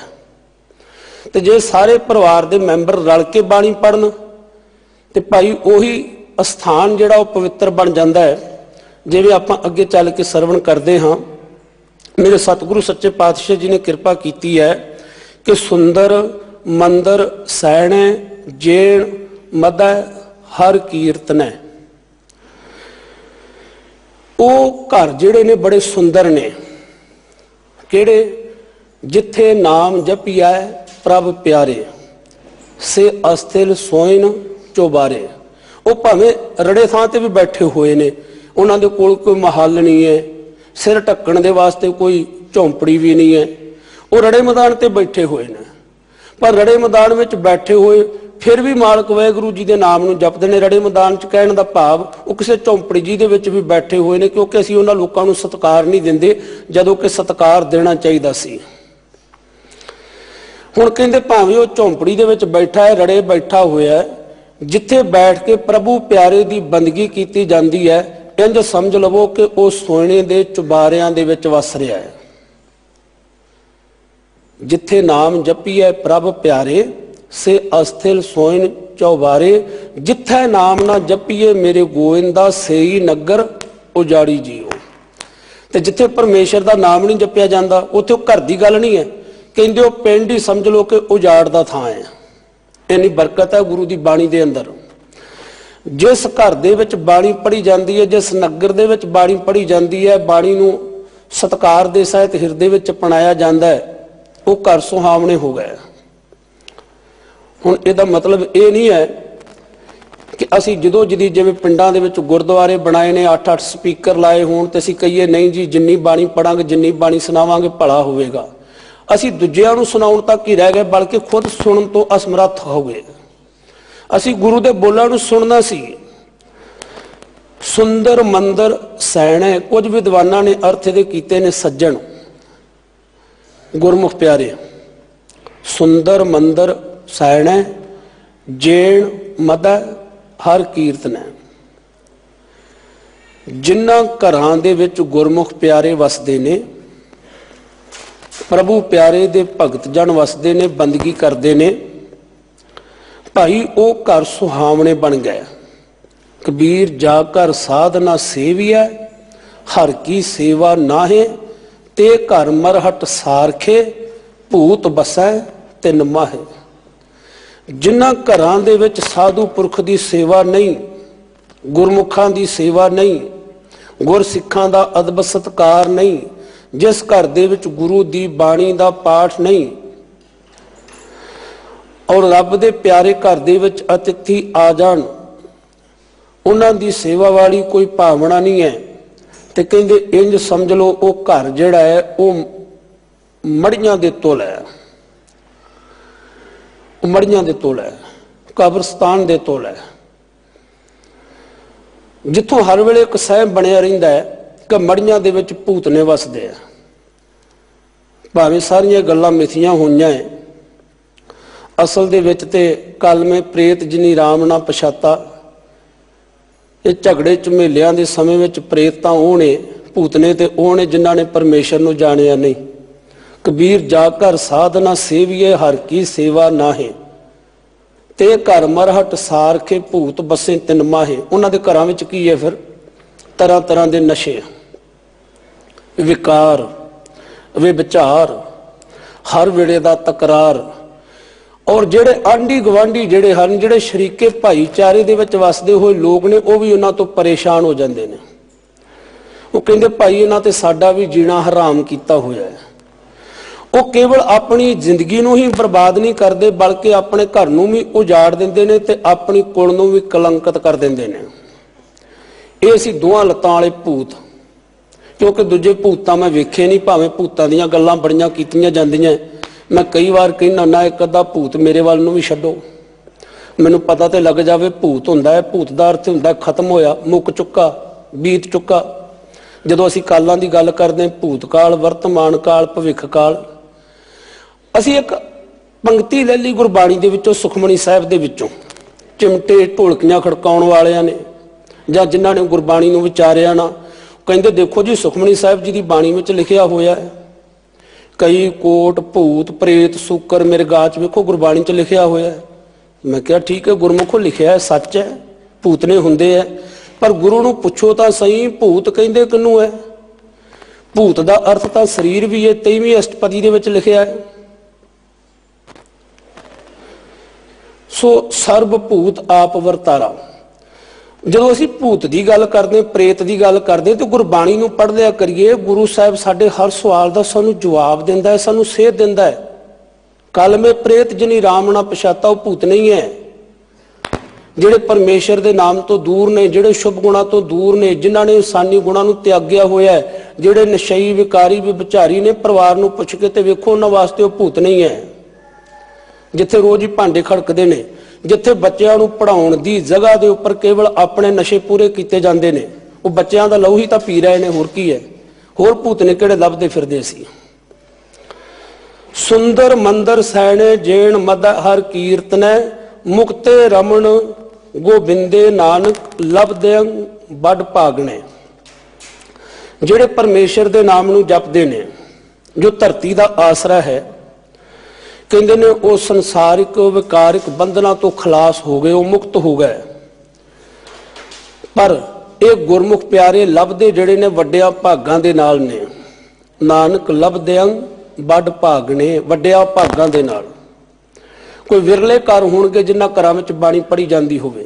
ਅੱਜ ਕੱਲ੍ਹ ਤੇ ਅਸੀਂ ਇਹੋ ਕਹਿੰਦੇ, ਭਾਈ ਸਾਹਿਬ ਜੀ ਅਰਦਾਸ ਕਰ ਦਿਓ ਜੀ, ਅਸੀਂ 10 ਗੁਟਕਾ ਸਾਹਿਬ ਲੈ ਕੇ ਆਏ। ਕਾਹਦੇ ਵਾਸਤੇ ਜੀ? ਇਹ ਗੁਰੂ ਘਰ ਚੜਾਉਣ ਵਾਸਤੇ ਆਏ ਆ। ਸਾਡੇ ਕੋਲ ਵੀ ਬ੍ਰਹਮ ਗਿਆਨੀ ਬਾਬਾ ਬੁੱਢਾ ਸਾਹਿਬ ਜੀ ਦੇ ਪਾਵਨ ਸਥਾਨ ਤੇ ਗੁਰਦੁਆਰਾ ਬੀੜ ਬਾਬਾ ਬੁੱਢਾ ਸਾਹਿਬ, ਬਹੁਤ ਸਾਰੇ ਐਸੇ ਗੁਰਮੁਖ ਪਿਆਰੇ ਆਉਂਦੇ ਨੇ ਜਿਹੜੇ ਕਹਿੰਦੇ ਆ ਲਓ ਜੀ ਗੁਟਕਾ ਸਾਹਿਬ ਤੇ ਅਰਦਾਸ ਕਰ ਦਿਓ। ਤੇ ਜਦੋਂ ਅਰਦਾਸ ਕਰਕੇ ਇੱਕ ਗੁਟਕਾ ਸਾਹਿਬ ਵਾਪਸ ਦਈਏ ਨਾ ਕਿ ਆ ਲਓ ਤੁਸੀਂ ਵੀ ਬਾਣੀ ਪੜ੍ਹ ਲਿਆ ਕਰੋ, ਕਹਿੰਦੇ ਨਹੀਂ ਜੀ ਸਾਨੂੰ ਮਹਾਂਪੁਰਖਾਂ ਨੇ ਦੱਸਿਆ ਸੀ ਤੁਸੀਂ ਗੁਟਕਾ ਸਾਹਿਬ ਚੜਾ ਕੇ ਆਉਣਾ ਹੈ।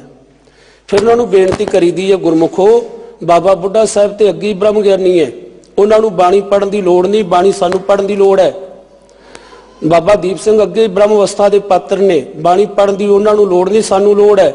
ਪਰ ਅੱਜ ਅਸੀਂ ਬਾਣੀ ਪੜ੍ਹਨ ਦੀ ਜਗ੍ਹਾ ਤੇ ਇਸ ਭਰਮ ਦੇ ਵਿੱਚ ਪੈ ਗਏ ਨੇ ਜੀ ਗੁਟਕਾ ਸਾਹਿਬ ਜਿਹੜੇ ਉਹ ਵੱਧ ਤੋਂ ਵੱਧ ਜਿਹੜੇ ਨੇ ਉਹ ਗੁਰੂ ਘਰਾਂ 'ਚ ਚੜਾਉਣੇ ਚਾਹੀਦੇ। ਫਿਰ ਮੈਂ ਬੇਨਤੀ ਕਰਦਾ ਹੈ ਤੁਸੀਂ ਇਤਿਹਾਸਕ ਪੁਸਤਕਾਂ ਲਿਆ ਕੇ ਦਿਓ, ਤੁਸੀਂ ਗੁਰਬਾਣੀ ਦੇ ਸਟੀਕ ਗ੍ਰੰਥੀ ਸਿੰਘ ਨੂੰ ਲਿਆ ਕੇ ਦਿਓ ਤੇ ਨਾਲ ਬੇਨਤੀ ਕਰੋ ਕਿ ਭਾਈ ਸਾਹਿਬ ਜੀ ਕਿਰਪਾ ਕਰਕੇ ਸਾਨੂੰ ਇਤਿਹਾਸ ਦੀ ਕਥਾ ਥੋੜਾ ਸਮਾਂ ਸੁਣਾ ਦਿਆ ਕਰੋ, ਗੁਰਬਾਣੀ ਦੇ ਅਰਥ ਕਰਕੇ ਸੁਣਾ ਦਿਆ ਕਰੋ। ਜੇ ਸਾਡੇ ਮਨ ਦੀ ਭਾਵਨਾ ਇਹੀ ਹੈ, ਜੇ ਸਾਡੇ ਮਨ ਦੀ ਇਹ ਰੀਝ ਅਸੀਂ ਗੁਟਕੇ ਪੋਥੀਆਂ ਜਿਹੜੇ ਨੇ ਉਹ ਭੇਟਾ ਰਹਿ ਦੇਣੇ ਨੇ, ਤੇ ਫਿਰ ਅਸੀਂ ਉਹਨਾਂ ਨੂੰ ਦਈਏ ਜਿਹੜੇ ਵਿਚਾਰੇ ਗੁਰਬਾਣੀ ਪੜ੍ਹਨ ਦੇ ਵਾਸਤੇ ਉਤਾਵਲੇ ਨੇ ਪਰ ਗੁਟਕਾ ਪੋਥੀ ਸਾਹਿਬ ਜਿਹੜਾ ਉਹ ਭੇਟਾ ਸਾਹਿਤ ਨਹੀਂ ਲੈ ਸਕਦੇ, ਅਸੀਂ ਉਹਨਾਂ ਨੂੰ ਦਈਏ ਕਿ ਆ ਲਓ ਭੈਣ ਜੀ, ਆ ਲਓ ਵੀਰ ਜੀ, ਤੁਸੀਂ ਵੀ ਬਾਣੀ ਪੜ੍ਹਿਆ ਕਰੋ। ਪਰੰਤੂ ਐਸੇ ਗੁਰਮੁਖ ਪਿਆਰੇ ਜਿਹੜੇ ਨੇ ਉਹ ਵਿਰਲੇ ਲੱਭਦੇ ਨੇ। ਹਰ ਲਬਦੋ ਮਿੱਤਰ ਸੁਮਿੱਤੋ ਬੇਦਾਰਣ ਕਦੇ ਨਾ ਚਿੱਤੋ। ਹਰ ਲਬਦੋ ਪਰਮੇਸ਼ਰ ਲੱਭਿਆ ਹੈ ਜੋ ਸ੍ਰੇਸ਼ਟ ਮਿੱਤਰ ਹੈ, ਜਿਹੜਾ ਕਦੇ ਵੀ ਕਿਸੇ ਦੇ ਚਿੱਤ ਨੂੰ ਠੇਸ ਨਹੀਂ ਪਹੁੰਚਾਉਂਦਾ। ਬੇਦਾਰਣ ਹੁੰਦਾ ਹੈ ਠੇਸ ਪਹੁੰਚਾਉਣੀ, ਤੋੜਨਾ। ਇੱਕ ਵਾਹਿਗੁਰੂ ਅਕਾਲ ਪੁਰਖ ਹੀ ਐਸਾ ਸੱਜਣ ਸੱਚਾ ਪਾਤਸ਼ਾਹ ਹੈ ਜਿਹੜਾ ਕਿਸੇ ਦੇ ਹਿਰਦੇ ਨੂੰ ਠੇਸ ਨਹੀਂ ਪਹੁੰਚਾਉਂਦਾ। ਹਰ ਲਬਦੋ ਮਿੱਤਰ ਸੁਮਿੱਤੋ ਬੇਦਾਰਣ ਕਦੇ ਨਾ ਚਿੱਤੋ, ਜਾ ਕਾ ਅਸਥਲ ਤੋਲ ਅਮਿੱਤੋ। ਜਿਹਦਾ ਸਥਾਨ ਜਿਹੜਾ ਹੈ ਅਸਥਲ ਸਥਾਨ, ਤੋਲ ਹੈ ਤੋਲਿਆ ਨਹੀਂ ਜਾ ਸਕਦਾ, ਅਮਿੱਤੋ ਜਿਸ ਦੀ ਕੀਮਤ ਨਹੀਂ ਪਾਈ ਜਾ ਸਕਦੀ, ਅਣਮਿਣਵਾ ਹੈ। ਸੋਈ ਨਾਨਕ ਸਖਾ ਜੀ ਸੰਗ ਕਿਤੋ। ਹੁਣ ਇੱਥੇ ਸੱਸੇ ਨੂੰ ਹੋੜਾ ਤੇ ਸੱਸੇ ਨੂੰ ਔਂਕੜ ਵੀ ਲੱਗਾ ਹੋਇਆ ਹੈ, ਦੋ ਮਾਤਰਾ ਲੱਗੀਆਂ ਹੋਈਆਂ ਹੈ। ਔਰ ਜਿਹਦੇ ਬਾਰੇ ਦੇ ਵਿੱਚ ਪ੍ਰੋਫੈਸਰ ਸਾਹਿਬ ਸਿੰਘ ਜੀ ਔਰ ਇਸੇ ਹੀ ਤਰ੍ਹਾਂ ਗਿਆਨੀ ਹਰਬੰਸ ਸਿੰਘ ਜੀ, ਇਹਨਾਂ ਟੀਕਾਕਾਰਾਂ ਨੇ ਜਿੱਥੇ ਸਾਨੂੰ ਸੇਧ ਦਿੱਤੀ ਹੈ, ਸਮਝਾਇਆ ਹੈ ਕਿ ਭਾਵੇਂ ਸ਼ਬਦ ਸੋਈ ਹੈ ਪਰੰਤੂ ਸੱਸੇ ਨੂੰ ਔਂਕੜ ਲੱਗਾ ਜਿਹੜਾ ਹੈ ਇਹਨੂੰ ਅਸੀਂ ਬੋਲਣ ਦੇ ਵਿੱਚ ਲਿਆਉਣਾ ਹੈ ਸੋਈ। ਸੋਈ ਨਾਨਕ ਸਖਾ ਜੀ ਸੰਗ ਕਿਤੋ, ਜੀ ਲਾ ਕੇ ਅੰਦਰੋਂ ਅਸੀਂ ਉਹਨੂੰ ਆਪਣਾ ਮਿੱਤਰ ਬਣਾਇਆ ਹੋਇਆ। ਅਪ ਜਸੰਗ ਮਿਟੰਤ ਸਤ ਪੁੱਤਰੈ। ਜਿਵੇਂ ਪੁੱਤਰ ਦੇ ਪੈਦਾ ਹੋਣ ਨਾਲ, ਪੁੱਤਰੇ ਨਹੀਂ, ਜਿਹਨੇ ਸੱਚ ਨੂੰ ਕਮਾਇਆ ਹੋਇਆ ਸੁਪੁੱਤਰ ਗੁਰੂ ਕਾ ਸਿੱਖ। ਜਿਵੇਂ ਅਸੀਂ ਕਹਿੰਦੇ ਗੁਰਸਿੱਖਾਂ ਇੱਕੋ ਪਿਆਰ ਗੁਰਮਿੱਤਾਂ ਪੁੱਤਾਂ ਭਾਈਆਂ। ਜਿਹਦੇ ਘਰ ਦੇ ਵਿੱਚ ਸ੍ਰੇਸ਼ਟ ਮੱਤ ਵਾਲਾ ਬੱਚਾ ਪੈਦਾ ਹੋ ਜਾਂਦਾ ਹੈ, ਚਾਹੇ ਧੀ ਹੋਵੇ ਚਾਹੇ ਪੁੱਤਰ। ਇੱਥੇ ਸ਼ਬਦ ਪੁੱਤਰ ਵਰਤਿਆ, ਜ਼ਿਆਦਾਤਰ ਧਿਆਨ ਸਾਡਾ ਪੁੱਤਰਾਂ ਵੱਲ ਹੀ ਜਾਵੇਗਾ, ਧੀਆਂ ਵੱਲ ਨਹੀਂ। ਪਰ ਮਾਂ ਪਿਓ ਨੂੰ ਪੁੱਛ ਕੇ ਵੇਖੋ, ਆਪਣੇ ਧੀਆਂ ਨੂੰ ਵੀ ਆਵਾਜ਼ ਮਾਰੇਗਾ ਜਦੋਂ ਪੁੱਤਰਾ ਕੀ ਆਵਾਜ਼ ਮਾਰਦਾ ਹੈ, ਪੁੱਤਰਾ ਇੱਧਰ ਆ। ਮਾਂ ਬਾਪ ਨੂੰ ਪੁੱਛੋ, ਉਹਦੇ ਵਾਸਤੇ ਧੀਆਂ ਵੀ ਪੁੱਤਰ ਹੀ ਹੁੰਦੇ ਨੇ। ਸੋ ਆਪਣੇ ਉਹ ਬੱਚੇ ਜਿਹੜੇ ਨੇ ਉਹ ਸ੍ਰੇਸ਼ਟ ਨੇ ਜਿਨ੍ਹਾਂ ਨੇ ਪ੍ਰਭੂ ਪਿਆਰੇ ਦੀ ਕੀਰਤੀ ਕਰਕੇ ਆਪਣੀ ਕੁਲ ਦੇ ਨਾਮ ਨਾਲ ਜੋ ਬਦਨਾਮੀ ਚਰੰਕਾਰ ਤੋਂ ਲੱਗੀ ਹੋਈ ਸੀ ਉਹਨੂੰ ਧੋ ਦਿੱਤਾ। ਆਪ ਜਸੰਗ ਮਿਟੰਤ ਸਤ ਪੁੱਤਰੈ ਸਮਰਤਬੈ ਹਿਰਦੈ ਗੁਰ ਮੰਤਰਣੈ। ਜਿਨ੍ਹਾਂ ਨੇ ਗੁਰੂ ਦੇ ਉਪਦੇਸ਼ ਨੂੰ ਸਿਮਰਿਆ ਹੈ। ਪ੍ਰੀਤਮ ਭਗਵਾਨ ਅਚੁੱਤ ਜੋ ਵਾਹਿਗੁਰੂ ਪਿਆਰਾ ਹੈ। ਭਾਈ ਉਹ ਚੁੱਤ ਹੈ, ਉਹ ਵਿਨਾਸ਼ ਰਹਿਤ ਹੈ। ਨਾਨਕ ਸੰਸਾਰ ਸਾਗਰ ਤਾਰਣੈ ਜੋ ਸਾਨੂੰ ਸੰਸਾਰ ਸਮੁੰਦਰ ਦੇ ਵਿੱਚ ਡੁੱਬਣ ਤੋਂ ਬਚਾ ਲੈਂਦਾ ਹੈ, ਜੋ ਸਾਨੂੰ ਭਵਜਲ ਦੇ ਵਿੱਚੋਂ ਪਾਰ ਕਰ ਦਿੰਦਾ ਹੈ। ਮਰਣੰ ਵਿਸਰਣੰ ਗੋਬਿੰਦੇ ਮਰਣੰ ਵਿਸਰਣੰ ਗੋਬਿੰਦੇ ਪਰਮੇਸ਼ਰ ਨੂੰ ਵਸਾਰ ਦੇਣਾ ਹੀ ਮਰਨਾ ਹੈ। ਆਖਾਂ ਜੀਵਾਂ ਵਿਸਰੈ ਮਰ ਜਾਉ ਆਖਣ ਔਖਾ ਸਾਚਾ ਨਾਉ। ਜੀਵਨ ਹਰ ਨਾਮ ਧਿਆਵਣੈ ਪਰਮੇਸ਼ਰ ਦੇ ਨਾਮ ਨੂੰ ਧਿਆਉਣਾ ਹੀ ਸਾਡਾ ਆਤਮਿਕ ਜੀਵਨ ਹੈ। ਪ੍ਰਭੂ ਪਿਆਰੇ ਦੀ ਯਾਦ ਨੂੰ ਵਸਾਰ ਦੇਣਾ ਹੀ ਸਾਡੀ ਆਤਮਿਕ ਮੌਤ ਹੈ। ਲਬਣੰ ਸਾਧ ਸੰਗੇਣ ਸਾਧੂ ਪੁਰਖ ਦੀ ਸੰਗਤ ਕਰਕੇ ਗੁਰੂ ਦੀ ਸੰਗਤ ਕਰਕੇ ਪ੍ਰਭੂ ਪਿਆਰੇ ਦੀ ਨਾਮ ਦੀ ਦਾਤ ਅਸਾਂ ਨੂੰ ਪ੍ਰਾਪਤ ਹੁੰਦੀ ਹੈ। ਨਾਨਕ ਹਰ ਪੂਰਬ ਲਿਖਣ ਚ ਬੀਤ ਚੁੱਕੇ ਸਮੇਂ ਦੇ ਵਿੱਚ ਜੋ ਅਸੀਂ ਸ਼ੁਭ ਕਰਮ ਕੀਤੇ ਹਨ ਉਹਨਾਂ ਦਾ ਫਲ ਜਿਹੜਾ ਹੈ ਉਹ ਅਸੀਂ ਅੱਜ ਪ੍ਰਾਪਤ ਕਰ ਰਹੇ ਹਾਂ। ਹੁਣ ਇੱਕ ਬੱਚਾ ਜਿਹੜਾ ਹੈ ਅੱਜ ਜੱਜ ਦੀ ਕੁਰਸੀ ਤੇ ਹੈ, ਇਹਦਾ ਮਤਲਬ ਉਹਨੇ ਜਦੋਂ LKG UKG ਤੋਂ ਆਪਣੀ ਪੜ੍ਹਾਈ ਸ਼ੁਰੂ ਕੀਤੀ ਉਹਨੇ ਧਿਆਨ ਦਿੱਤਾ ਹੈ ਤੇ ਜੋ ਉਹਨੇ ਪਿੱਛੇ ਪੜ੍ਹਿਆ ਹੈ ਉਹਦਾ ਫਲ ਉਹਨੂੰ ਅੱਜ ਮਿਲਿਆ ਹੈ। ਜੋ ਉਹਨੇ ਪੜ੍ਹਾਈ ਕੀਤੀ ਹੈ ਉਹਦੇ ਮੁਤਾਬਕ ਉਹਦਾ ਉਹਨੂੰ ਅੱਜ ਮਿਲਿਆ ਹੈ। ਜਿਵੇਂ ਦੇ ਅਸੀਂ ਕਰਮ ਕੀਤੇ ਹੈ ਉਹਦੇ ਮੁਤਾਬਕ ਸਾਨੂੰ ਫਲ ਮਿਲਿਆ ਹੈ, ਸਾਨੂੰ ਉੱਚਮਤਾ ਮਿਲੀ ਹੈ। ਨਾਨਕ ਹਰ ਪੂਰਬ ਲਿਖਣਾ ਹੈ ਦਸਨ ਬਿਹੂਣ ਭੁਯੰਗੰ ਮੰਤਰੰ ਗਾਰੜੀ ਨਿਵਾਰੰ। ਜਿਵੇਂ ਇੱਕ ਗਾਰੜੀ ਮਾਂਦਰੀ ਗਾਰੜੂ ਮੰਤਰ ਦਾ ਗਿਆਤਾ ਜਿਹੜਾ ਮਿਥਿਆ ਹੋਇਆ ਕਿ ਉਹ ਸੱਪ ਦੇ ਜ਼ਹਿਰ ਨੂੰ ਦੂਰ ਕਰਦਾ ਹੈ, ਸੱਪ ਦੇ ਦੰਦਾਂ ਦੇ ਵਿਚਲੇ ਜ਼ਹਿਰ ਨੂੰ ਦੂਰ ਕਰ ਦਿੰਦਾ ਹੈ ਗਾਰੜੂ ਮੰਤਰ ਪੜ੍ਹ ਕੇ। ਕਹਿੰਦੇ ਜਿਵੇਂ ਇੱਕ ਗਾਰੜੀ ਮੰਤਰ ਪੜ੍ਹ ਕੇ ਜੋ ਦਸਨ ਕਹਿੰਦੇ ਨੇ ਦੰਦਾਂ ਨੂੰ, ਬਿਹੂਣ ਦੰਦਾਂ ਬਿਨਾ ਕਰ ਦੇਣਾ ਬਲਕਿ ਜ਼ਹਿਰ ਰਹਿਤ ਕਰ ਦੇਣਾ। ਭੁਯੰਗੰ ਸੱਪ ਦਸਨ ਬਿਹੂਣ ਭੁਯੰਗੰ ਮੰਤਰੰ ਗਾਰੜੀ ਨਿਵਾਰੰ ਵਿਆਦ ਉਹ ਪਾੜਨ ਸੰਤੰ ਨਾਨਕ ਲਬਦ ਕਰਮਣੇ। ਇਹ ਚੰਗੇ ਕਰਮਾਂ ਦੇ ਨਾਲ ਪ੍ਰਾਪਤ ਹੁੰਦੀ ਹੈ ਵਾਹਿਗੁਰੂ ਅਕਾਲ ਪੁਰਖ ਦੀ ਜੋ ਸਾਡੇ ਸਾਰੇ ਵਿਆਦ ਜਿਹੜੇ ਹਨ ਉਹਨਾਂ ਨੂੰ ਦੂਰ ਕਰ ਦਿੰਦਾ ਹੈ। ਆਦ ਵਿਆਦ ਤੇ ਉਪਾਦ ਕਿਉਂਕਿ ਅਸੀਂ ਗੁਰੂ ਦਾ ਸ਼ਬਦ ਪੜ੍ਹਦੇ ਹਾਂ। ਤੀਨੇ ਤਾਪ ਨਿਵਾਰਨ ਹਾਰਾ ਦੁੱਖ ਹੰਤਾ ਸੁਖਰਾਸ ਤਾ ਕੋ ਵਿਗਣ ਨਾ ਕੋ ਲਾਗੇ ਜਾ ਕੀ ਪ੍ਰਭ ਆਗੇ ਅਰਦਾਸ। ਜਦੋਂ ਅਸੀਂ ਵਾਹਿਗੁਰੂ ਦੇ ਹਜ਼ੂਰ ਬੇਨਤੀ ਕਰਦੇ ਹਾਂ ਨਾ ਉਹ ਫਿਰ ਆਦ ਵਿਆਦ ਤੇ ਉਪਾਦ ਜੋ ਸਾਡੇ ਆਦ ਚਿੰਤਾ ਕਰਕੇ ਸਾਡਾ ਮਨ ਜਿਹੜਾ ਉਹ ਤਪਦਾ ਰਹਿੰਦਾ ਤੈਸ਼ ਬਣੀ ਰਹਿੰਦੀ ਹੈ ਉਹਨੂੰ ਦੂਰ ਕਰਦਾ ਹੈ। ਵਿਆਦ ਜਿਹਨੂੰ ਅਸੀਂ ਕਹਿ ਲਈਏ ਖਾਣ ਪੀਣ ਦੇ ਵਿੱਚ ਬੇਹਜ਼ਮੀ ਹੋਣ ਕਰਕੇ ਜਾਂ ਕੋਈ ਜ਼ਖਮ ਆਉਣ ਕਰਕੇ ਇਹਨਾਂ ਨੂੰ ਦੂਰ ਕਰਦਾ ਹੈ। ਉਪਾਦ ਜਿਹੜੇ ਹਨ ਅਸਮਾਨੀ ਕਰੋਪੀ ਦਾ ਸ਼ਿਕਾਰ ਹੋ ਜਾਣਾ ਇਹਨਾਂ ਸਾਰੇ ਹੀ ਕਲੇਸ਼ਾਂ ਨੂੰ ਦੂਰ ਕਰਦਾ ਹੈ, ਦੁੱਖਾਂ ਨੂੰ ਦੂਰ ਕਰਦਾ ਹੈ। ਕੱਲ ਨੂੰ ਜਦੋਂ ਆਪਾਂ ਵਿਚਾਰ ਕਰਾਂਗੇ ਫਿਰ ਇਸ ਸਲੋਕ ਨੂੰ ਥੋੜਾ ਜਿਹਾ ਆਪਾਂ ਵਿਚਾਰ ਲਵਾਂਗੇ ਤਾਂ ਕਿ ਸਾਡੀ ਇੱਕ ਰੂਟੀਨ ਬਣ ਜਾਵੇ ਕਿ ਗੁਰੂ ਦੇ ਸ਼ਬਦ ਦੀ ਸਮਝ ਪੈ ਜਾਵੇ। ਸੋ ਕੋਟਾਨਕੋਟ ਧੰਨਵਾਦ ਹੈ ਧੰਨ ਸ੍ਰੀ ਗੁਰੂ ਗ੍ਰੰਥ ਸਾਹਿਬ ਮਹਾਰਾਜ ਜੀ ਦਾ ਜਿਨ੍ਹਾਂ ਦੀ ਕਿਰਪਾ ਦੇ ਸਦਕਾ ਆਪਾਂ ਸਾਰੇ ਭੈਣ ਭਰਾਵਾਂ ਨੇ ਇਕੱਤਰ ਹੋ ਕੇ ਸ੍ਰੀ ਗੁਰੂ ਹਰਕ੍ਰਿਸ਼ਨ ਸਾਹਿਬ ਮਹਾਰਾਜ ਜੀ ਦੀਆਂ ਖੁਸ਼ੀਆਂ ਲੈਂਦਿਆਂ ਹੋਇਆਂ ਗੁਰੂ ਪਾਤਸ਼ਾਹ ਜੀ ਦੀ ਅੰਮ੍ਰਿਤਮਈ ਬਾਣੀ ਦੀ ਵਿਚਾਰ ਕੀਤੀ ਹੈ। ਇਸ ਤੋਂ ਅਗਲੇ 8 ਸਲੋਕਾਂ ਦੀ ਵਿਚਾਰ ਆਪਾਂ ਕੱਲ ਨੂੰ ਸਾਂਝੀ ਕਰਾਂਗੇ। ਹੋਈਆਂ ਬੇਅੰਤ ਭੁੱਲਾਂ ਦੀ ਖਿਮਾ। ਵਾਹਿਗੁਰੂ ਜੀ ਕਾ ਖਾਲਸਾ ਵਾਹਿਗੁਰੂ ਜੀ ਕੀ ਫਤਿਹ।